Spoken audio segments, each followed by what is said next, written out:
मानसिक रोगों की जननी शराब। मादक द्रव्यों में शराब का प्रयोग सारे विश्व में सबसे अधिक किया जाता है। अमीर लोग जहां महंगी शराब पीते हैं, वहां गरीब तथा पिछड़े लोग, विशेषकर भारत में, घरेलू भट्टियों से तैयार गेहूं, जौ, मक्का, ताड़ी, महुए, गन्ने के रस आदि को सड़ाने से बनी सस्ती किस्म की शराबों का उपयोग करते हैं। परंतु इसकी भयावह व्यापकता सभी स्तर तथा सभी वर्गों के लोगों तक फैली हुई है। शराब का सबसे अधिक दुष्प्रभाव मस्तिष्क तथा स्नायु तंत्र पर पड़ता है। वैज्ञानिक परीक्षणों से प्राप्त तथ्यों से यह स्पष्ट हो गया है कि शराब से मस्तिष्क की कोशिकाओं की झिल्लियां क्षतिग्रस्त होती हैं, जिससे मस्तिष्क की कार्य क्षमता पर प्रभाव पड़ता है। यही कारण है कि शराब के नशे की स्थिति में उत्तेजित व्यक्ति नशा समाप्त होने पर अवसादग्रस्त स्थिति में पहुंच जाता है। उस समय उसे यह भी भान नहीं रह जाता कि वह किस स्थिति में कहाँ है। अधिक मात्रा में शराब के निरंतर सेवन से यह अवसादपूर्ण स्थिति स्थायी रूप से जीवन का अंग बन जाती है। शराब जैसे मादक द्रव्य का प्रयोग मानव जाति के लिए हर प्रकार से समस्याएं ही उत्पन्न करने वाला है। दैनिक जीवन की कठिनाइयों तथा तनावों से मुक्ति पाने के लिए इसका प्रयोग तो मृग मरीचिका ही सिद्ध होता है। इतना जानते समझते हुए भी नित्य अनेकों व्यक्ति शराब के चंगुल में फंसते, कमाई खोते और व्याधिग्रस्त होते देखे जाते हैं। यह एक प्रकार का ऐसा मायापाश है जो बरबस व्यक्ति को शराब खाने खींच ले जाता है और उसके स्वतंत्र चिंतन को कुंठित कर देता है। वैज्ञानिकों ने अपने अनुसंधान में पाया है कि शराबियों के मस्तिष्क की कोशिकाओं न्यूरॉन का बाहरी आवरण कठोर हो जाता है। उनके मस्तिष्कीय न्यूरॉन केवल तभी सक्रिय होते हैं जब वे दोबारा शराब ग्रहण करते हैं, अन्यथा इससे पहले ये न्यूरॉन किसी प्रकार का संकेत ग्रहण करने, उनका विश्लेषण करने और पढ़ने में असफल रहते हैं। आरंभ में व्यक्ति शराब कम मात्रा में पीता है, पर जैसे जैसे मात्रा बढ़ती जाती है, मस्तिष्कीय कोशिकाएं इस जहर से अपनी रक्षा करने के मजबूत कवच का निर्माण कर लेती है। शराब में मिली अल्कोहल न्यूरॉन के बाहरी खोल पर चिपककर क्रमशः उसे कठोर बना देती है। इस बाहरी कठोर आवरण को नरम बनाए बिना न्यूरॉन के बीच आपसी संचार संबंध कायम नहीं हो पाता, अतः शराब पीना आवश्यक हो जाता है। शराबियों पर नशीली दवाओं, हल्की खुराक का भी कोई असर नहीं पड़ता, क्योंकि नशीली दवा के अणु रक्त संचार के माध्यम से मस्तिष्कीय न्यूरॉनों तक पहुंचकर उनकी सतह पर जा चिपकते हैं और उनके आपसी संचार माध्यम को भंग कर देते हैं। ऐसी स्थिति में जब तक शराब नहीं पी जाती, मस्तिष्कीय कोशिकाएं आपस में संकेतों का आदान प्रदान नहीं कर सकती।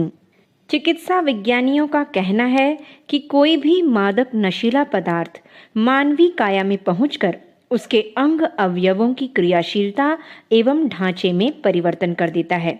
आदत बन जाने, लत पड़ जाने पर नशेड़ी की मनोदशा, चेतना, अनुभूति, शारीरिक मानसिक क्रियाएं सभी परिवर्तित हो जाती हैं। विभिन्न सर्वेक्षणों से पता चला है कि मादक पदार्थों के निरंतर सेवन से व्यक्ति में पलायन एवं निष्क्रियता की वृत्ति उभरती है। उनमें निर्णय लेने की क्षमता का अभाव हो जाता है।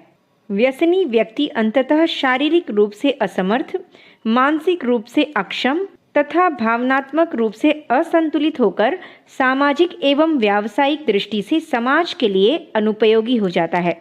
निराशा और कुंठा उसके जीवन का अंग बन जाते हैं। उसका आचरण उग्र और अपराधी बन जाता है तथा समाज और राष्ट्र के लिए वह एक समस्या बन जाता है।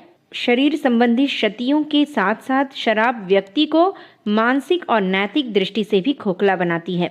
डॉक्टर WG के अनुसार पेट में पहुंचने के बाद शराब सर्वप्रथम मस्तिष्क को अपना शिकार बनाती है। ठीक निर्णय और ठीक समझ के लिए आवश्यक बौद्धिक चेतना शराब पीते ही छूमंतर होने लगती है। यही कारण है कि शराब पीने वाले अपने होशो हवास खो बैठते हैं। यद्यपि पीने के तुरंत बाद व्यक्ति का मानसिक संतुलन अस्थायी रूप से ही अस्त व्यस्त होता है। नशा उतरने के बाद शराबी सामान्य दिखने लगता है, लेकिन उसकी मानसिक शक्ति की जड़ें तो खोखली हो जाती हैं। एक बार किसी पेड़ की जड़ें हिला देने पर दोबारा उसी दशा में मजबूती के साथ खड़ा नहीं किया जा सकता। भूकंप के बाद सामान्य सी आंधी में भी बड़ी बड़ी इमारतों के गिरने का खतरा बना रहता है, क्योंकि भूचाल उसकी नींव को ही झकझोर डालता है। मनुष्य की मानसिक शक्ति भी जब एक बार जड़ से हिल जाती है तो दोबारा सामान्य परिस्थितियों में भी वह उसी प्रकार डगमगाने लगती है। शराबियों के साथ स्थायी पागलपन का खतरा भी इसी प्रकार जुड़ा रहता है। शराब का सबसे मुख्य प्रभाव स्नायुओं पर होता है, जो कोमल अनुभूतियों और संवेदनाओं के केंद्र रहते हैं। आदतन मद्य सेवियों को इसी कारण निष्ठुर और क्रूर होते देखा जाता है, क्योंकि उनकी कोमल अनुभूतियां निर्बल स्नायु तंत्रों को छू ही नहीं पाती। पिए हुए शराबी को शरीर पर पड़ने वाली चोट, ठोकर और लड़खड़ाने का इसी कारण ध्यान नहीं रहता है कि स्नायु उसकी सूचना मस्तिष्क तक पहुंचा ही नहीं पाते। नैतिक दृष्टि से भी शराब ने व्यक्ति को दयनीय और पथभ्रष्ट बना दिया है। देखा गया है कि अधिकांश अपराधी शराबी होते हैं। मानवीय मर्यादाओं के विरुद्ध खूंखार निर्णय लेने और उन्हें क्रियान्वित करने के लिए सर्वप्रथम व्यक्ति साहस कर ही नहीं पाता, क्योंकि उसकी अंतरात्मा बड़ी प्रबलता से इसका विरोध करती है और ऐसा न करने के लिए उस पर दबाव डालती है। लेकिन जब व्यक्ति अपनी आत्मा को एक बार कुचलने में सफल हो जाता है, तो उसे दोबारा वैसा साहस करने में आत्मा का इतना विरोध नहीं सहन करना पड़ता, क्योंकि तब वह अपनी आत्मा की उपेक्षा करने का रास्ता पा चुका होता है और वह निस्संदेह मादक बेहोशी ही है। अंतरात्मा की पुकार को समाज शास्त्रीय भाषा में व्यक्ति की नैतिक चेतना भी कहा जा सकता है, जिसके अनुसार व्यक्ति समाज के अन्य सदस्यों को किसी प्रकार की हानि या क्षति पहुंचाए बिना अपना हित साधते रह सकता है। लेकिन मद्य का सेवन करते ही व्यक्ति की यह चेतना भी लुप्त हो जाती है। इसके साथ ही व्यक्ति अपने आसपास के वातावरण से बेखबर और बेहोश हो जाता है। तब किसी अन्य की उपस्थिति का आभास भी उसे नहीं रहता और न ही आवश्यक सावधानियां तथा सतर्कताएं बरतने का होश। यही कारण है कि शराबी ड्राइवर अक्सर दुर्घटनाएं कर बैठते हैं। अपना सर्वनाश करने के साथ दूसरे निर्दोष प्राणियों और जंतुओं का भी नाश कर देते हैं। शारीरिक, मानसिक और नैतिक दृष्टि से अधःपतन के बाद सबसे बड़ी हानि है व्यक्ति की आर्थिक हानि, जिससे शराबी को सबसे पहले पाला पड़ता है। इतना अधिक खर्च करने की नौबत ही नहीं आती, क्योंकि सामान्य व्यक्ति की इतनी अच्छी आर्थिक हालत नहीं रहती और न ही इतने लंबे समय तक व्यक्ति शराब पीने के लिए बचा रहता है। शराब उस व्यक्ति को ही जल्दी से जल्दी पी डालती है। फिर भी कोई व्यक्ति शराब पीना आरंभ करता है और पीना उसकी आदत में शुमार हो जाता है, तो शीघ्र ही आर्थिक तंगियां उसे आ घेरती हैं। इधर स्वास्थ्य लड़खड़ाने लगता है, उधर पारिवारिक स्थिति डगमगाने लगती है। रोग, बीमारी, जर्जरता, दुर्बलता, गरीबी के साथ परिवार के अन्य लोगों की उपेक्षा और तिरस्कार भी उसे मिलने लगते हैं। उसका अंत बड़ी ही दयनीय परिस्थितियों में होता है। न पत्नी का प्यार, न बच्चों का सम्मान, न स्वजनों का स्नेह, न मित्रों का प्रेम, कुछ भी उसे उपलब्ध नहीं होता और न ही वह इन लोगों के संबंध में कुछ सोचने की स्थिति में रहता है। परिवार में उसके आश्रित लोग इसलिए उससे खिंचे खिंचे रहते हैं कि वह अपने आश्रित जनों की अनिवार्य आवश्यकताओं की भी उपेक्षा कर अपनी शराब में झोंकता रहता है। नशा कोई भी हो, मनुष्य के स्वास्थ्य, शक्ति एवं चरित्र को हानि पहुंचाता है। उसके मस्तिष्क और बौद्धिक गुणों को कुंद बनाता है। शराब पीने के बाद उसका प्रभाव सर्वप्रथम मनुष्य के मस्तिष्क पर पड़ता है। उसमें रहने वाला विषैला तत्व अन्य क्रियाकलापों को तो गड़बड़ाता ही है, लेकिन सर्वप्रथम मस्तिष्क के उन केंद्रों को प्रभावित करता है जो शरीर के विभिन्न अंगों पर नियंत्रण करते हैं। फलस्वरूप शरीर के विभिन्न अंगों पर से मस्तिष्क का नियंत्रण हट जाता है। यही कारण है कि शराब पीने वालों की जबान लड़खड़ाने लगती है, हाथ पैर जवाब देने लगते हैं।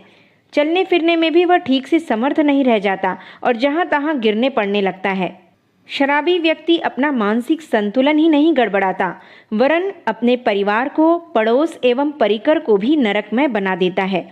इससे जहां संपत्ति की बर्बादी होती है, वहीं व्यक्ति अपनी प्रामाणिकता खो बैठता है और एक दिन नकारा होकर स्वयं भी मानसिक व्यथा का शिकार बन जाता है। इस लत से कितने ही परिवार उजड़ जाते हैं। अमेरिका, रूस, ब्रिटेन एवं जापान में एक सबसे बड़ा कारण पुरुषों का शराबी होना है। शराब का घूंट हलक से नीचे उतरते ही अमाशय की श्लेष्मा झिल्ली से छेड़छाड़ करती और खून में मिलकर मस्तिष्क तक पहुंच जाती है। मस्तिष्क में पहुंचने के लिए 5 मिनट से भी कम समय लगता है और वहां पहुंचते ही वह मस्तिष्क के उन भावों को निष्क्रिय कर देती है जो विचार, विश्लेषण और निर्णय करने में महत्वपूर्ण भूमिका निभाते हैं। मदिरा का जो अंश मस्तिष्क को चेतना शून्य बनाता और नशा देता है, उसे इथाइल अल्कोहल कहते हैं। यह विशुद्ध रूप से बेहोश करने वाला तत्व है। जब शराब के माध्यम से अल्कोहल मस्तिष्क में पहुंचता है और उसे विचार तथा विवेक शून्य बना देता है, तो मस्तिष्क का शरीर और उमंग पर से नियंत्रण हटने लगता तथा धीरे धीरे समाप्त हो जाता है। यही कारण है जिसमें मद्यपान के बाद लोग मस्ती में झूमने लगते हैं। चूंकि उनकी समीक्षा शक्ति दुर्बल या निष्क्रिय पड़ जाती है, तो वह अपने और दूसरों के बारे में न जाने क्या क्या सोचने लगता है। दुबला पतला और कृशकाय व्यक्ति भी पीने के बाद अपने को किसी पहलवान से कम नहीं समझता। निरक्षर भट्ट होने पर भी व्यक्ति अपने को दुनिया का सबसे अधिक समझदार व्यक्ति समझने लगता है। जिसे मानसिक सुख, शांति, संतोष की तलाश हो, उसे शराब से सदा ही दूर रहना चाहिए और अमन चैन की जिंदगी बितानी चाहिए।